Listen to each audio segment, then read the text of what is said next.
T സൈത്ത് തുടരുന്നുണ്ട്. സൈത്ത്, പ്രത്യേക സുരക്ഷാ യോഗം ഇതിനകം നമ്മൾ മനസ്സിലാക്കേണ്ടത് പ്രധാനമന്ത്രി വന്നിറങ്ങിയപ്പോൾ വിമാനത്താവളത്തിൽ വെച്ച് തന്നെ അദ്ദേഹം പ്രത്യേക യോഗം കൂടി അജിത് ഡോവലിനെ അടക്കം കണ്ടു കഴിഞ്ഞു.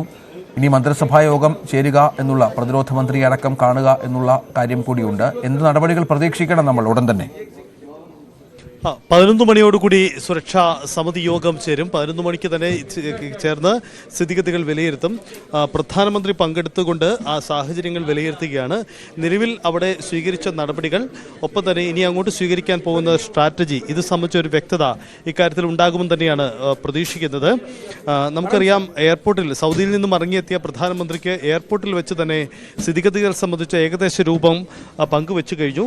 ഇനി അങ്ങോട്ടേക്ക് അവിടെ നടത്താൻ പോകുന്ന നീക്കങ്ങൾ സംബന്ധിച്ച തുടർ നീക്കങ്ങളാണ് ഉണ്ടാവുന്നത്. അവിടുത്തെ സാഹചര്യങ്ങൾ സംബന്ധിച്ചുള്ള വിശദമായ പരിശോധനയുണ്ടാകും.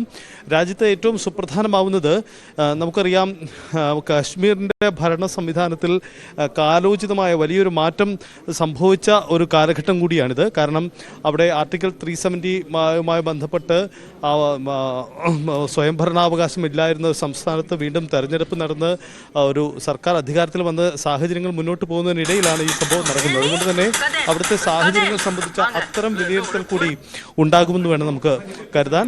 എന്തായാലും എല്ലാ സാഹചര്യങ്ങളും വിലയിരുത്തി വേണം നടക്കാൻ. ഒപ്പം തന്നെ മറ്റ് അതിർത്തികളിലും കൂടുതൽ സുരക്ഷ ശക്തമാക്കുക പോലെയുള്ള നീക്കങ്ങളും ഉണ്ടാകുമെന്ന് കൂടി നമുക്ക് പ്രതീക്ഷിക്കാം. കാരണം ഈ ഭീകര സംഭവത്തിന് പിന്നാലെ തന്നെ അതിർത്തിയിൽ നിന്നും മറ്റു ചില സംഭവങ്ങൾ കൂടി റിപ്പോർട്ട് ചെയ്യുന്നു. പാകിസ്ഥാൻ അതിർത്തിയിൽ അവിടെ വെടിനിർത്തൽ ലംഘനം സംഭവിച്ചിട്ടുണ്ട് എന്നാണ് ലഭ്യമാവുന്ന വിവരം. അതാണ് പഹൽഗാം രാജ്യത്തിൻ്റെ ദുഃഖമായി മാറുന്നു. ഇനിയും നമുക്ക് വളരെ പെട്ടെന്ന് തന്നെ അവിടെ നിരവധി, പ്രത്യേകിച്ചും ഈ ഒരു അവധിക്കാലമാണ്, ഒരുപാട് വിനോദസഞ്ചാരികൾ കശ്മീർ ലക്ഷ്യമാക്കി. നേരത്തെയൊക്കെ നമ്മൾ പറഞ്ഞ റിപ്പോർട്ടിലനുസരിച്ച് 2.5 കോടി ആളുകളൊക്കെയാണ് കഴിഞ്ഞ വർഷങ്ങൾക്കകത്ത്, ഇത്രയും നാളുകൾക്കകത്ത് കശ്മീരിൽ എത്തിയ ഒരു കണക്ക് എന്ന് പറയുന്നത്. വീണ്ടും ഒരുപാട് ബുക്കിങ്ങുകളൊക്കെ ടൂറിസ്റ്റുകളുടെ ഭാഗത്ത് നിന്ന് കശ്മീരിലേക്ക് ഉണ്ടായിരുന്നു എന്നുള്ളത് കൂടിയാണ്. അത്തരത്തിലുള്ള ഒരുപാട് നിരവധി ടൂറിസ്റ്റ് സംഘങ്ങൾ അങ്ങോട്ടേക്ക് തിരിക്കുന്നുണ്ടായിരുന്നു. അവരൊക്കെ പലരും ഇനിയും ടൂറുകൾ ക്യാൻസൽ ചെയ്യേണ്ടി വരും. സ്വാഭാവികമായും കുറച്ച് നിയന്ത്രണങ്ങളൊക്കെ കശ്മീർ താഴ്വരയിൽ ഉണ്ടാകുമെന്ന കാര്യത്തിൽ സംശയമില്ല. അതനുസരിച്ചുള്ള മാറ്റങ്ങൾ ആ മേഖലയിൽ, ടൂറിസം മേഖലയിലും മറ്റും ഉണ്ടാകും. കശ്മീർ ഒന്ന് സമാധാനത്തിലേക്ക്, വളരെ പ്രധാനപ്പെട്ട ഒരു ടൂറിസ്റ്റ് ഡെസ്റ്റിനേഷൻ എന്ന തരത്തിലേക്ക് മാറിക്കൊണ്ടിരിക്കുന്നത്. അത്ര മനോഹരമായ ഈ പ്രദേശം, പഹൽഗാമിലൊക്കെ എത്തിയ ആളുകൾ ഈ പ്രദേശത്തിൻ്റെ സൗന്ദര്യം വർണ്ണിക്കുന്നുണ്ടായിരുന്നു. വളരെ മനോഹരമായ ഒരു സ്ഥലം, കുതിരപ്പുറത്ത് അല്ലെങ്കിൽ കാൽനടയായി മാത്രം എത്തിപ്പെടാൻ പറ്റുന്ന ഒരു പ്രദേശം, മനോഹരമായ ഒരു താഴ്വര, കാണാനും സൗന്ദര്യം ആസ്വദിക്കാനും ഒക്കെ നിരവധി സ്ഥലങ്ങളുണ്ട് ആ മേഖലയിൽ. എല്ലാവരും കശ്മീരിലെത്തുന്നവരെല്ലാം സ്വാഭാവികമായും ഈ സ്ഥലത്ത് എത്തിയതിന് ശേഷമാണ് മടങ്ങുക. ഇതുമായി ബന്ധപ്പെട്ട് അനുഭവങ്ങൾ നിരവധി പങ്കുവെക്കാനുള്ള ഒരുപാട് മലയാളികൾ കൂടി ഉണ്ടാവും എന്ന കാര്യത്തിൽ സംശയമില്ല. കാരണം അത്രത്തോളം മനോഹരമായ ഒരു സ്ഥലം കൂടിയാണ് ഇവിടം എന്നുള്ളതാണ് ഏറ്റവും പ്രധാനപ്പെട്ട കാര്യം. ആ സ്ഥലത്താണ് ഇത്ര വലിയ ഒരു ഭീകരാക്രമണം സംഭവിച്ചിരിക്കുന്നത് എന്നുള്ളതാണ് ഏറ്റവും ദുഃഖകരമായ കാര്യം. ഇവിടെ സാധാരണ നിലയിലേക്ക് ഇവിടം എത്തേണ്ടതുണ്ട്, മടങ്ങിയെത്തേണ്ടതുണ്ട്. അതിനുള്ള ശ്രമങ്ങൾ നമ്മുടെ സർക്കാരിൻ്റെയും നമ്മുടെ സംവിധാനങ്ങളുടെയും ഭാഗത്തു നിന്നുണ്ടാകും. അതിനു മുൻപ് ഈ ആക്രമണം വെറുതെ വിട്ടുകൂടാ. സ്വാഭാവികമായും അതിനുള്ള തിരിച്ചടി ഉണ്ടാകണം. അതിനുള്ള നടപടികൾ എത്രയും പെട്ടെന്നുണ്ടാകും. കാരണം ഇന്ന് പ്രധാനപ്പെട്ട യോഗങ്ങൾ ചേരുന്ന ഒരു ദിവസം കൂടിയാണ്. പ്രധാനമന്ത്രിയും ആഭ്യന്തരമന്ത്രി അല്പസമയത്തിനകം പഹൽഗാമിൽ എത്തുമെന്നാണ് മനസ്സിലാക്കുന്നത്. പ്രതിരോധ മന്ത്രിയുടെ സാന്നിധ്യത്തിൽ പ്രധാനമന്ത്രി യോഗം ചേരും. അവിടെയാകും നിർണായകമായ തീരുമാനങ്ങളും പ്രഖ്യാപനങ്ങളും ഉണ്ടാവുക. രാജ്യത്തോട് വെല്ലുവിളി ഉയർത്തിയ ശത്രുരാജ്യത്തിന് വളരെ കൃത്യമായ തിരിച്ചടി നൽകുമെന്ന കാര്യത്തിൽ യാതൊരു സംശയവുമില്ല. അതിനുള്ള നടപടിക്രമങ്ങൾ, ആലോചനാ യോഗങ്ങൾ കൂടുന്നുണ്ട് എന്നുള്ളതാണ് ഏറ്റവും പ്രധാനം. നമുക്ക് ആശ്വാസകരമായത്, ലോകരാജ്യങ്ങളെല്ലാം ഇന്ത്യക്കൊപ്പമാണ്.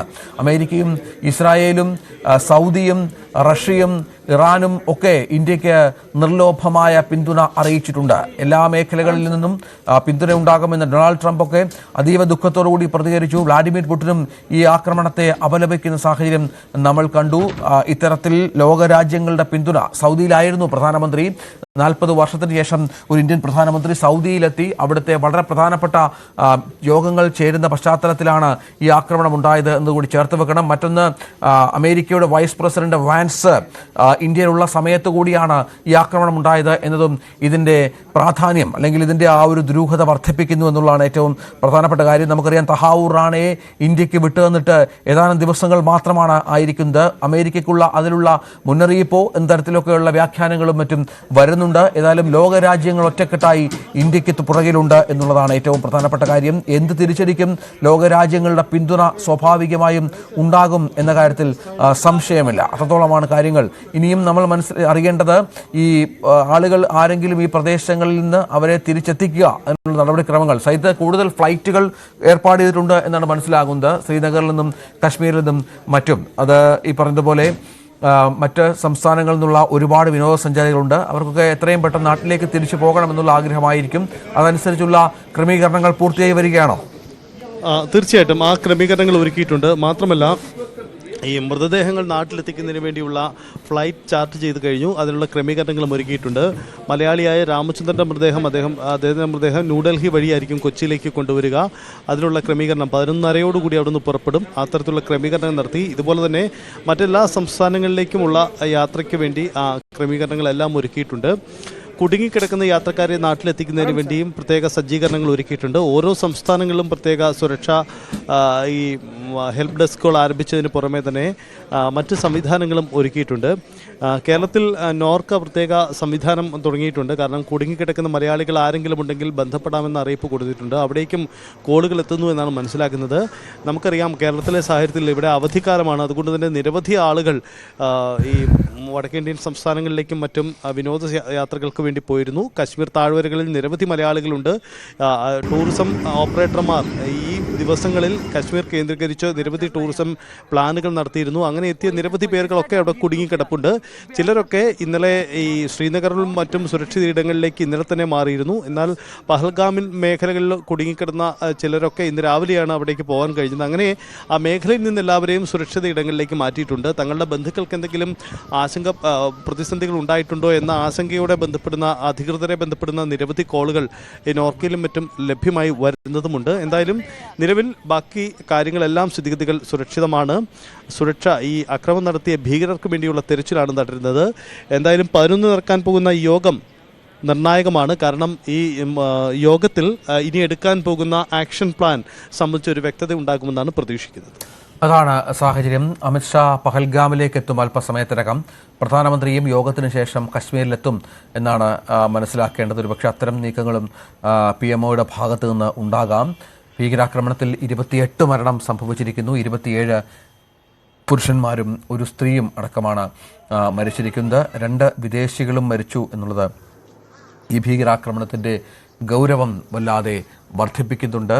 മൃതദേഹങ്ങൾ അവരവരുടെ വീടുകളിൽ എത്തിക്കുക എന്നുള്ള ഏറ്റവും പ്രധാനപ്പെട്ട നടപടിക്രമങ്ങളിലേക്ക് കാര്യങ്ങൾ കടക്കുകയാണ്. ശ്രീനഗറിലേക്ക് മൃതദേഹങ്ങൾ എത്തിച്ചു കഴിഞ്ഞു. പോസ്റ്റ്മോർട്ടം നടപടികളും ശ്രീനഗറിലാണ് ഉണ്ടാവുക. ഇടവേളയ്ക്ക് ശേഷം തിരിച്ചു വരാം.